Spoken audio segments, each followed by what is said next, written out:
जवाब मैंने आपको देना था वो बजट के जरिए मैंने कहा हुआ है कि जहां रेगुलराइजेशन की बात होगी, जो भी जब कमेटी अपनी रिपोर्ट जो है फाइनल करके हमें दे देगी, एक फेज्ड मैनर में, प्लान्ड तरीके से, ट्रांसपेरेंट तरीके से हम रेगुलराइजेशन का काम जो है वो शुरू कर लेंगे। जैसे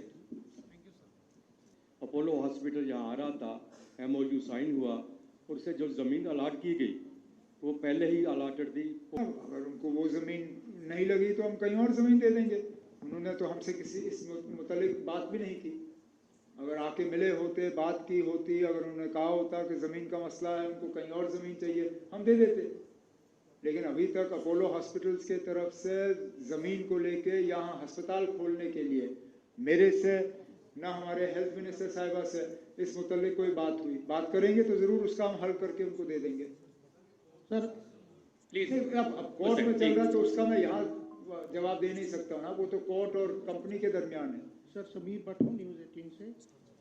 आज जब आपने बजट पढ़ना शुरू किया तो एक शेर से शुरू किया, तो आपने कहा कि बोझ बहुत है लेकिन चलते जाना है।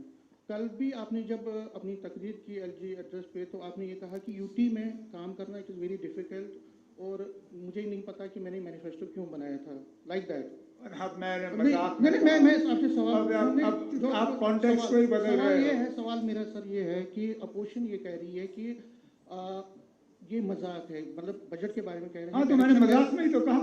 आपसे सवाल मैंने तो हंसते हुए कहा। चैलेंजेस बहुत हैं। देखिए, डेलीवेजर्स का चैलेंज है, आपको प्रॉमिसेस में जो गैस सिलेंडर्स देने हैं, आपको इंडस्ट्रियल डेवलपमेंट करनी है, आपको आप सवाल कर रहे हो या तकरीर कर रहे हो ना? मेरा सवाल ये है कि आप किस तरह से आगे कर रही है और अपोजिशन की जो बातें हैं उनको क्या जवाब देंगे? ऑपोजिशन का काम क्या है वो उनके नाम से ही तो पता चल जाता है ना। They are called the opposition for what? Because they have to oppose. आप कुछ अच्छा करोगे वो उसमें भी खराबी निकालेंगे। उनका काम है ना, उनकी मजबूरी है, क्योंकि जहां हम बैठे हैं वहां पे वो बैठना चाहते हैं लेकिन अभी तक बैठ नहीं पाए। तो इसलिए हम जो भी अच्छा करेंगे उनकी आंखें बंद होंगी। अगर हमसे कोई कोताही हुई, कोई कमी रही, उस चीज को वो उछाल के पेश करेंगे। लेकिन ये कोई बड़ी बात नहीं है। हमने जितना किया इन 1-1.5 साल में, शायद ही ऑपोजिशन उम्मीद कर रही थी कि हम करेंगे। उनको तो लग रहा था कि पहले दिन से हम कुछ भी नहीं कर पाएंगे, लेकिन कतरा कतरा हम अपने वादे जो हैं पूरे कर रहे हैं और करते रहेंगे। इसीलिए वो बौखला गए हैं, इसलिए हर चीज को वो बड़ा चढ़ा के पेश करते हैं। मैंने मजाक के तौर पे कहा कि मैं अगली बार मैनिफेस्टो बनाऊंगा नहीं, क्योंकि अब आपने जैसे कल देखा, गवर्नर साहब के खुतबे पे बहस कम और नेशनल कॉन्फ्रेंस के मैनिफेस्टो पे बहस ज्यादा। तो फिर गवर्नर एड्रेस का फायदा क्या? फिर मैनिफेस्टो पे ही डिस्कशन कर लो ना। मैं इस सवाल का जवाब दे नहीं सकता। एक तो ये आउट ऑफ सिलेबस होगा और इस सवाल का जवाब शायद मेरे पास है भी नहीं। क्या मिला, क्या नहीं मिला, कितना मिला, कम मिला, ज्यादा मिला, किसी दिन अगर किताब लिखूंगा जिक्र उसी में कर लूंगा, नहीं तो कहीं आपसे के साथ चाय के कप पे बैठ के गुफ्तगू और बहस करेंगे। मैं इन सब का इस पे वक्त जाया नहीं करूंगा। सर 1996 से लेकर जब नेशनल कॉन्फ्रेंस पावर नुकसान हुआ, वो भी हमारे लिए एक मुश्किल दौर रहा। उसमें जो मरकज ने हाल ही में 1430 करोड़ का एक पैकेज शासकी के तहत परमानेंट रिकंस्ट्रक्शन के लिए अब जम्मू कश्मीर के लिए ऐलान किया है। अब उन पैसों का सही इस्तेमाल करके हम यहाँ पे रिकंस्ट्रक्शन का सिलसिला जो है उसको ठीक ठाक आगे बढ़ाएंगे। लेकिन ये दो बड़े चैलेंजेस थे हमारे लिए। उम्मीद करते हैं, क्योंकि पिछले साल जब हम इसी तरह इसी हॉल में पोस्ट बजट आपसे प्रेस कॉन्फ्रेंस कर रहे थे तो माहौल अलग ही था। उस वक्त ना पहलगाम का किसी ने सोचा था तो ना फ्लड्स का। अब इस साल हमारी उम्मीद है कि ये साल अगर हमें ठीक ठाक मिल जाए तो जम्मू कश्मीर की इकोनॉमी को हम एक स्टेबल और एक स्ट्रॉन्ग फुटिंग पे जो है उसको ले जाने में हम कामयाब हो जाएंगे। ने जो इंडस वाटर ट्रीटी अभियान में रखी है उससे कहीं ना कहीं सरकार को फायदा हुआ है और कई सारे जो प्रोजेक्ट जिसमें डिले होता था या जो फंड्स है उसकी कमी हो जाती थी या एक्सीड हो जाता था एक्सपेंडिचर, उसका जो है वो फायदा कहीं ना कहीं सरकार को मिला है उसे एमबीएस में रखने में। दूसरा सवाल sir, can I finish the first one? Otherwise, thank I will not be able to. I might forget the question. You know, Indus water treaty का जम्मू कश्मीर को फायदा मिलना चाहिए, मतलब उसके अबेंस का, लेकिन अभी तक मिला नहीं है। जिन पावर प्रोजेक्ट्स के हवाले से आपने बात की, चाहे रतले हो, कीरू हो, क्वार हो, पकलडुल हो, वो ऑनगोइंग प्रोजेक्ट्स हैं। उनके स्कोप को, उनके डिज़ाइन को, उनका वाटर होल्डिंग कैपेसिटी जो है, उनमें कोई तब्दीली नहीं आएगी।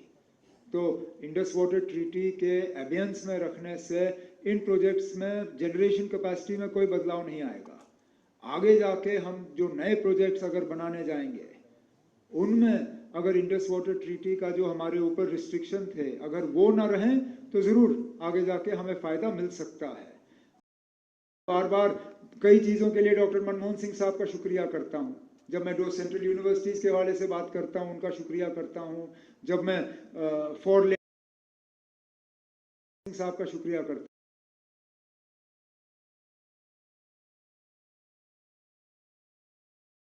से निकाल के जम्मू शहर को सप्लाई करना शुरू करें तो जम्मू में जो पानी की किल्लत रहती है उसको हम दूर कर पाएंगे। तो इंडस वाटर ट्रीटी का अभी तक पावर सेक्टर पे कोई खास असर पड़ा नहीं है।